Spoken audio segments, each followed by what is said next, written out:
Il presidente della Regione Veneto, Luca Zaia, ha firmato ieri un'ulteriore ordinanza relativa alla carenza di disponibilità idrica nel territorio, contenente azioni regionali a tutela della risorsa idrica. Siamo ancora, ha detto Zaia, a un livello di allerta che non richiede di imporre razionamenti, punto al quale speriamo di non arrivare. Tramite questa ordinanza intendo sensibilizzare con un atto formale i cittadini e tutte le istituzioni sulla necessità di non sprecare acqua in nessun modo, intervenendo, fra l'altro, tra le altre misure, nell'irrigazione dei giardini, chiudendo i pozzi a gettata continua, evitando sprechi nelle acque ad uso pubblico.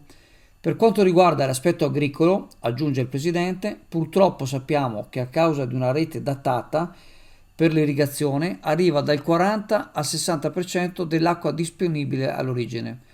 Non a caso conclude, come ho già detto in più occasioni, che occorre un vero piano Marshall per la realizzazione di nuove infrastrutture idrauliche, piano al quale, per quanto di competenza del Veneto, siamo già al lavoro. Befed, il pub di successo tutto italiano, dove trovi l'inimitabile galletto da mangiare con le mani, accompagnandolo con la tipica birra artigianale. Il galletto è sano, genuino ed eccellente, garantito da filiera controllata Valle Spluga, e la birra artigianale nasce dall'esperienza di maestri birrai Befed. Befed, presso il parco commerciale Clodì per giovani e famiglie, un posto dove puoi sentirti come a casa tua.